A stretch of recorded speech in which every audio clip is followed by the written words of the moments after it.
Leonardo do Espírito Santo e Diogo Oliveira são os convidados deste fecho de contas. Muito boa tarde, Diogo. Começo por si, olhando aqui para esta solução que parece ter sido avançada, Vítor Bento, para a liderança do BES, e olhando hoje aqui para o valor das ações, o mercado parece ter gostado. Bom, no fundo, acaba por ter, pelo que se tem ouvido aqui, o consenso dos principais acionistas. É uma figura que é consensual, digamos assim, até na sociedade portuguesa, toda a gente conhece, e acaba por ser, no fundo, são alguns dos aspectos positivos para este anúncio. E convinha também dizer que, pela relevância que o BES tem a nível nacional, que o BES e que, portanto, que todo o universo Espírito Santo tem a nível nacional, quanto mais cedo estas questões vão sendo clarificadas, eu acho que no fundo, os acionistas e os investidores em geral, a sociedade em geral acaba por aceitar bem, e depois é uma questão de se ver a evolução das ações. Havia muito esta ideia nos últimos dias, e vamos ver se o nome de Vítor Bento vai resolver esta questão. Não, vamos precisar de mais algumas sessões para ver isso em bolsa. Claro. Essa ideia de que, apesar dos esforços para se separar aos olhos da opinião pública claramente o que é BES, do que é Grupo Espírito Santo, do que é Rio Forte, de repente houve aqui uma confusão que se instalou no mercado. Já está claro, nesta altura, que o BES está, de facto, numa situação mais confortável do ponto de vista do capital? Eu penso que essa confusão talvez vem muito daquele investidor do dia-a-dia que não está por dentro destas realidades. Eu penso que quem está mais informado, aqueles players mais informados no mercado, sabem perfeitamente onde é que uma coisa acaba e onde é que a outra começa, e percebem que a realidade do BES é de certa forma diferente de tudo o resto, quer em termos formais e mesmo em termos informais, e portanto eu acho que muita desta confusão que tem vindo que tem sido mais mediatizada, parte muito daqueles investidores que muitas vezes não percebem. Estes assuntos são complexos, os grupos são complexos, e eu penso que tem mais a ver com alguma falta de informação do que depois com a própria realidade. Leonardo, e olhando aqui para a atuação do Banco de Portugal, até agora tínhamos visto o silêncio, críticas a esse silêncio. O Banco de Portugal devia ter agido mais cedo aqui a estancar aquilo que foi uma sangria em mercado das ações do BES. Talvez, mas a verdade também é que o Banco de Portugal, enfim, não faz as coisas na praça pública.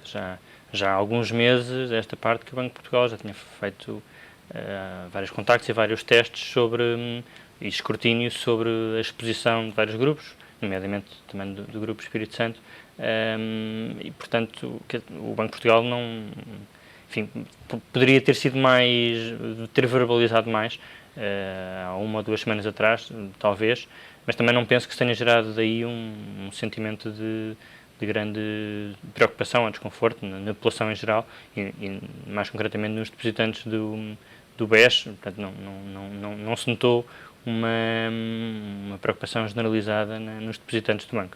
Acho que isso era mais importante. Algo que é factual é que existem dívidas do Grupo Espírito Santo que vão ter que ser pagas, e para isso provavelmente haverá uma venda generalizada de ativos. Toda esta tensão que houve nas últimas semanas de alguma forma também desvalorizou o valor dos ativos do Grupo Espírito Santo. Pode ter trazido aqui dificuldades acrescidas. Sim, é natural que haja uma grande pressão para vender, para liquidar ativos, e, enfim, isso obviamente que não torna o Grupo Espírito Santo, coloca o grupo numa posição mais frágil, mais vulnerável, em termos de poder negocial de venda desses mesmos ativos. Enfim, isso é natural e é um pouco incontornável. Muito bem, Diogo, e olhando aqui um pouco mais para a frente, o BCP nesta altura está a fazer um aumento de capital, algumas projeções de bancos, nomeadamente do JP Morgan, falam em regresso aos lucros para breve, e também haver aqui um efeito muito positivo daquilo que é já quase o fim do empréstimo concedido junto do Estado. Esta travessia do deserto que o BCP fez e que o BPI fez, apesar de uma dimensão menor, é a travessia no deserto que o BES vai começar a fazer a partir de agora? Não sei, até porque eu dá-me a ideia que essa travessia do deserto teve implicações ao nível da banca portuguesa, mas teve também implicações ao nível de todas as empresas em Portugal. E o que dá a ideia é que esse período conturbado do país já tem vindo a ser ultrapassado. E sendo assim, penso que as condições hoje em dia para Portugal, quer em financiamento da banca, etc., são muito diferentes do que eram na altura em que o BPI e o BCP tiveram essa tal travessia no deserto. Dá para ver, por exemplo, pelos níveis do mercado secundário de dívida pública portuguesa, hoje não tem nada a ver com os que eram no passado. E, portanto, falando também nas medidas que foram anunciadas pelo BCE na penúltima reunião, e sendo assim, a ideia que eu tenho é que o país hoje em dia enfrenta dificuldades menores ao nível da percepção de risco pelos mercados do que no passado. E isso poderá ser um fator positivo para depois este período pós-definição da administração e da liderança do Grupo Espírito Santo. E pensando naquilo que são as condições para a banca portuguesa hoje em dia desempenhar a sua atividade tradicional, estou a falar obviamente da concessão de crédito e ter aqui uma perspectiva mais retalhista, mais de banca comercial, já existem condições hoje em Portugal para tornar novamente a atividade rentável? Esses sinais têm vindo a ser dados. O próprio BCE, como eu dizia, contribuiu bastante para isso. É certo que a liquidez tem estado disponível para a banca portuguesa, já não é uma coisa recente, mas o que é facto é que as condições de confiança, que é um dos principais fatores adversos para a banca, têm vindo a diminuir bastante. E sendo assim, a pouco e pouco, a banca vai voltando à sua atividade normal. Eu penso que alguns sinais são positivos. O próprio Mário Draghi, do BCE, apontava para a ideia do BCE de haver uma certa recuperação na Europa, apesar de nível de desemprego ainda estar bastante elevado, etc. Mas essa recuperação tem vindo a acontecer e não nos esqueçamos também que Portugal também é um pequeno país que está muito dependente do que se passa lá fora e todas as condições, com as condições a melhorar gradualmente, a banca vai com certeza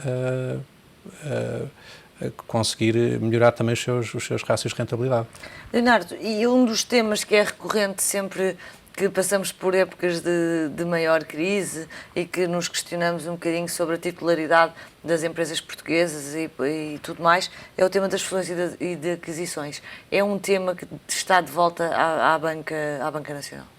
É um tema que está de volta, claramente, já há mais de um ano, a nível internacional, e é um tema que, com a normalização da economia, com a normalização dos custos de financiamento, que tende também a voltar para ser novamente também uma área de negócio mais ativa novamente, como era num passado recente. Não, o que pergunto é se há condições de facto para que tenhamos aqui bancos portugueses a fundirem-se entre si ou até operações mais do género Santander-Tota, que acabou por o Tota passar para a alçada de um gigante espanhol. Enfim, o mercado português de facto é bastante concorrencial. Enfim, isso poderá ser discutível se alguns players do mercado de facto poderiam entrar em processos de fusões em que iria reduzir essa competitividade, mas que seria claramente também favorável à rentabilidade no setor, obviamente que sim, mas esta é uma estrutura de mercado que já está relativamente bem consolidada e que, pelo menos dentro dos principais bancos, não parece muito fácil que esse tipo de negócios venham a voltar para cima da mesa, como tivemos há cerca de 10 anos atrás. Será difícil. Leonardo, olhemos então aqui para outro tema, para o tema da emissão de dívida portuguesa. Esta semana correu bem?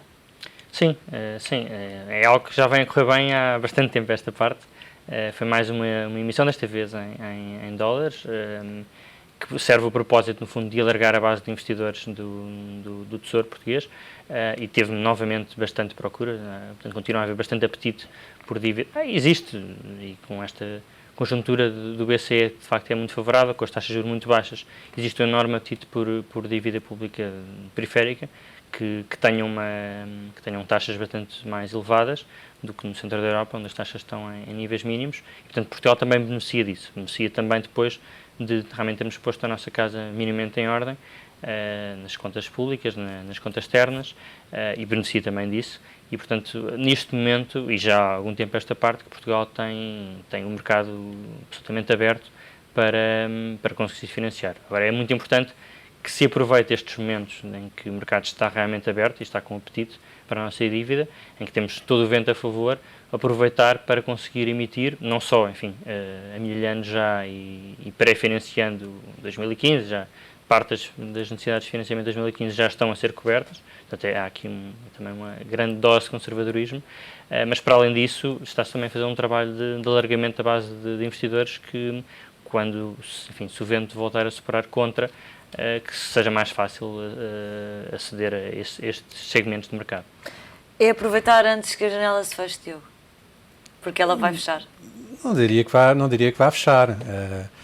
Quer dizer, os movimentos são sempre cíclicos e com certeza que os momentos que passamos agora de dificuldade, isto todas as economias passam, mais cedo ou mais tarde irão regressar, mas de facto o que o Governo tem feito, penso eu, é no fundo aproveitar esta janela de oportunidade, como o Leonardo dizia, e tentar capitalizar o máximo, quer nos leilões anteriores, partindo da porta para leilões não sindicatos, como foi o caso aqui há uns dias atrás, e agora com os leilões em dólares, que no fundo vem por um lado alargar a base de investidores e por si só diversificar também estas fontes de interessados e no fundo não diria que é desse ponto negativo, esse ponto negativo antes que a janela se feche, mas no fundo é capitalizar o bom momento que estamos a viver. Chegou-se a dizer, com esta atenção relativamente ao Banco Espírito Santo, que as preocupações em torno do grupo e do banco estavam já a ter aqui um impacto naquilo que era o risco percebido de Portugal.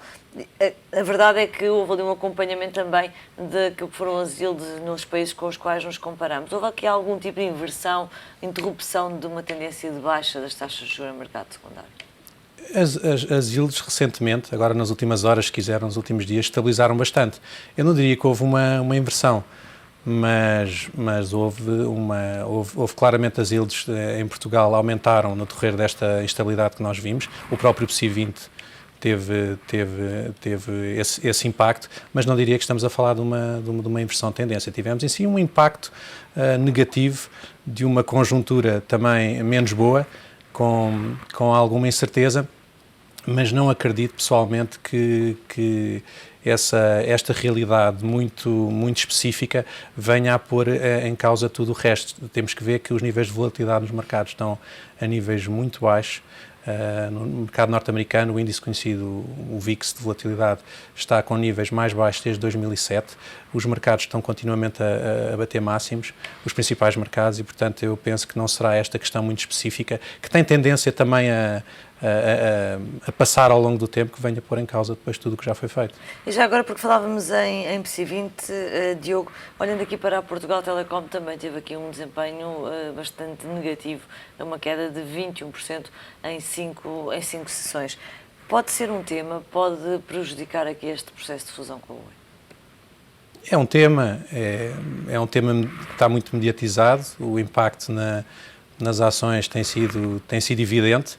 A empresa está dentro de um processo de fusão, há um memorando, há condições ainda para serem cristalizadas, para serem definidas, e obviamente que esta incerteza está a deixar os investidores mais preocupados. Não quer dizer que as coisas depois com a normalização desta situação não vá também acabar por permitir a normalização na própria PT. Eu penso que há aqui uma questão muito específica e localizada que com o tempo vai ter tendência a diminuir, a normalizar e assim, no fundo, encaminhar-se junto, tem sido a tendência dos mercados em geral. Muito bem, Leonardo. E olhando aqui justamente para a questão da volatilidade baixíssima nos Estados Unidos e os índices continuarem a subir, e Ellen falou esta semana e disse inclusivamente que no setor financeiro estava a haver aqui uma tomada de risco mais agressiva, que reconhecia isso, mas que as instituições deviam começar a optar por abordagens mais macroprudenciais relativamente à sua gestão de carteiras. Há preocupação no mercado sobre a formação de bolhas ou não? Sim, isto advém de estarmos e virmos a continuar a estar num ambiente de taxas de juros muito deprimido durante muito tempo. E essa foi uma das razões pelas quais em 2007 ou durante alguns anos até 2007, se formou uma bolha no mercado de crédito e, enfim, e apesar de hoje haver muito mais regulação, de facto, de haver muito mais exigências de capital nos bancos, enfim, de facto, de haver todo um contexto que é muito diferente e é muito mais sólido, mas isso não invalida que não haja preocupação, de facto, se esta situação se perpetuar no tempo durante um período realmente alargado, que acontece excessos. Isto é cíclico e, de facto, a política monetária pode contribuir para inverter esse ciclo, mas aparentemente a Reserva Federal vai realmente manter as taxas de juros mais baixas durante mais tempo, ou pelo menos não vai começar a subi-las por causa da preocupação da estabilidade do sistema. Só vai realmente começar a subir taxas quando achar que o pode fazer, tendo em conta o seu mandato de crescimento e de inflação. E desemprego também. Leonardo, e olhando, por falar em taxas de juros aqui para a reunião do Banco Central Europeu, reuniu esta semana sem grandes novidades, alguma coisa a destacar? Sim, realmente as grandes novidades já tinham sido dadas no mês passado. Na reunião de junho. Enfim, há uma meia novidade que também era algo que já estava a ser discutida há muitos meses, que tem a ver com a periodicidade das reuniões e com a divulgação de atas, mas isso é só para começar no próximo ano.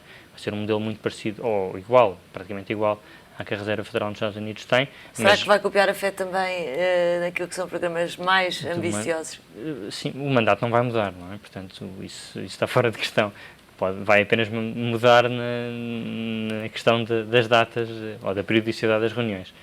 E na comunicação, acho que a diferença será tentar aumentar a transparência na comunicação. Já tinha melhorado, pelo menos, relativamente a Jean-Claude Trichet. Sim, bastante. Portanto, já não era uma questão. Relativamente às outras questões que tinham a ver com alguns pormenores que o mercado aguardava relativamente à concessão daqueles empréstimos... Os TLTROs. Os TLTROs, de facto, confirmou-se que as regras que estão por trás dessa concessão de crédito são muito pouco restritivas e, enfim, será fácil, qualquer banco, no fundo, pode recorrer a estes empréstimos pelo menos até setembro de 16, portanto, pelo menos durante 2 anos, sabe que mesmo se não cumprir com determinadas regras, que pode usufruir desses fundos, depois, enfim, se não aumentar realmente o seu volume de crédito, terá que devolver, mas pelo menos são 2 anos em que, no fundo, não há regras para aceder a esses fundos. Diogo, ainda assim não se notou grande coisa, pelo menos neste último mês, de aplicação e de anúncio de medidas, grandes impactos daquilo que foi anunciado quando olhamos para o euro-dólar. Quando é que podemos ver, de facto, aqui algum tipo de resultado dos anúncios ambiciosos feitos na reunião de junho? Acabámos por ter algum impacto. O euro-dólar hoje em dia está a níveis mais baixos do que estava antes da penúltima reunião. Acabou por estabilizar um bocadinho acima da queda que sofreu depois do anúncio, mas é normal. Pois é o que o próprio Sr. Mário Draghi, com esta medida que já tinha vindo a ser anunciada de alteração da periodicidade, vem no fundo dizer que tem que sair aqui de alguma ansiedade que há cada vez que há uma reunião do BCE. O BCE não pode estar sempre a anunciar novas medidas. Claro que quando anuncia essas novas medidas isso há impacto no cambiais também, que tem impactos cambiais, mas depois a certa altura é preciso perder aqui alguma ansiedade e deixar os mercados correr normalmente. É certo que, como eu digo, hoje em dia vemos os níveis muito mais abaixo do que estavam aqui há umas semanas ou meses atrás, e isso no fundo era uma das preocupações também do BCE, que via os níveis de cambiais muito desfavoráveis portanto, para as operações externas dos países europeus e, portanto, por aí eu acho que os mercados também vão perceber que com calma e ponderação e deixar as coisas andar, depois a informação também vai sendo assimilada, as próprias medidas que foram anunciadas ainda não estão efetivamente, muitas delas, no terreno e, portanto, só depois daí também é que vamos ver os efeitos que depois se podem traduzir num comportamento mais acentuado da divisa. Meus senhores, muito obrigada, desejo-vos um bom fim de semana. O comentário de Diogo Oliveira e Leonardo Espírito Santo aqui no Fecho de Contas. Fazemos também uma curta pausa. Até já.